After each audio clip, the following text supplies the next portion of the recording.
प्रधानमंत्री नरेंद्र मोदी और अमेरिका के राष्ट्रपति डोनाल्ड ट्रंप के बीच व्हाइट हाउस में एक शानदार मुलाकात हुई है। बैठक से पहले ही अंदाजा लगाया जा रहा था कि इस द्विपक्षीय बैठक के दौरान राष्ट्रपति ट्रंप भारत को अमेरिकी stealth fighter jet F-35 offer कर सकते हैं। उन्होंने ऐसा किया भी।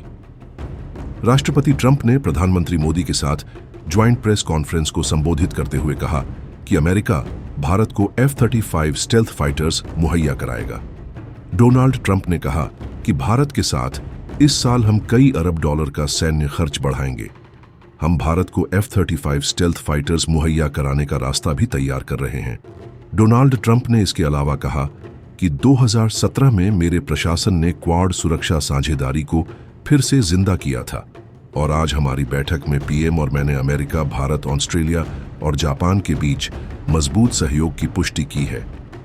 डोनाल्ड ट्रंप ने भारत को अमेरिकी स्टेल्थ फाइटर जेट को लेकर उस वक्त ऑफर दिया है जब रूस भी चाहता है कि भारत उससे स्टेल्थ फाइटर जेट Su-57 खरीदे।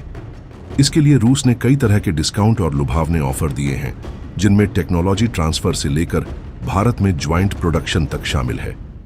Su-57 बनाने वाली कंपनी रोसोबोरोनेक्सपोर्ट ने तो यहां तक कहा है कि अगर भारत राजी होता है तो हम इसी साल से Su-57 भारत में बनाना शुरू कर सकते हैं।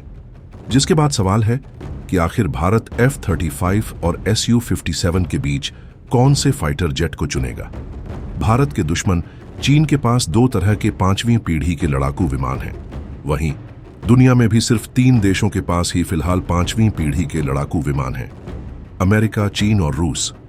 तुर्की 5th जनरेशन फाइटर जेट कान का निर्माण कर रहा है। वो उसके प्रोटोटाइप का परीक्षण कर चुका है।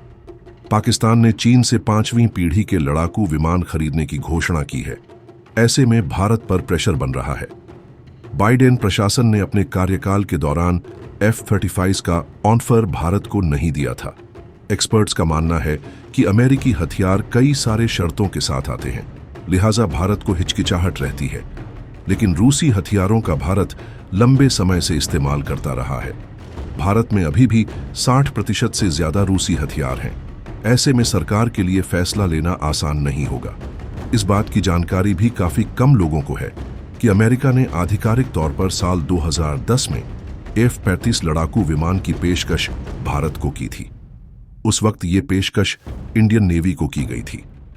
भारत ने उस वक्त इंडियन नेवी के एयरक्राफ्ट कैरियर पर इस्तेमाल किए जाने लायक लड़ाकू विमानों के लिए सूचना का अनुरोध RFI जारी किया था। उस दौरान F-35 बनाने वाली अमेरिकी कंपनी लॉकहीड मार्टिन ने STOVL F-35B और नौसैनिक वेरिएंट F-35C दोनों की पेशकश की थी। इंडियन एयरफोर्स के रिटायर्ड अधिकारी बार बार चीनी एयरफोर्स में स्टेल्थ फाइटर्स के शामिल होने के बाद चिंताएं जता रहे हैं। एयरफोर्स के रिटायर्ड अधिकारियों का कहना है कि चीन और पाकिस्तान के साथ दो तरफा संघर्ष की स्थिति में भारतीय वायुसेना के लिए स्थिति मुश्किल हो सकती है। लिहाजा भारत को तत्काल एडवांस लड़ाकू विमानों की जरूरत है। लेकिन भारत के लिए दिक्कत यह है कि देश पहले से ही 5वीं पीढ़ी के लड़ाकू विमान project AMCA advance medium combat aircraft पर काम कर रहा है। ऐसे में अगर भारत चीनी या फिर रूसी फाइटर जेट खरीदता है तो फिर AMCA प्रोजेक्ट पर इसका सीधा असर होगा। किसी भी 5वीं पीढ़ी के फाइटर जेट को बनाने में भारी भरकम खर्च आता है। एक F-35 की कीमत करीब $700 मिलियन है।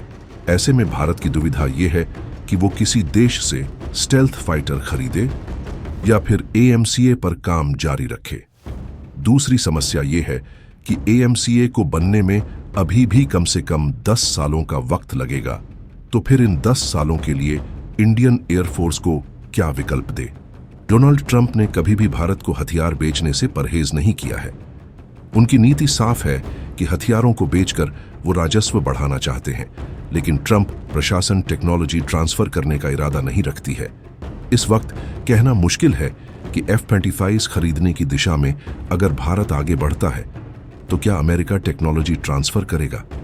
इसके अलावा ट्रंप अमेरिकी हथियारों का किसी और देश में निर्माण के भी खिलाफ रहे हैं, जबकि मोदी सरकार हथियारों के निर्माण में सख्त मेक इन इंडिया को मानती है।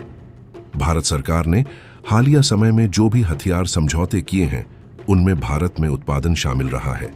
इसके अलावा Bharat MRFA multi role fighter aircraft project के तहत 114 मध्यम दूरी वाले लड़ाकू विमानों की खरीदने की भी कोशिश में है। ऐसे में अगर F-35 प्रोजेक्ट को आगे बढ़ाया जाता है तो MRFA प्रोग्राम, जो पहले से ही अधर में लटका रहा है, वो पूरी तरह से फंस जाएगा।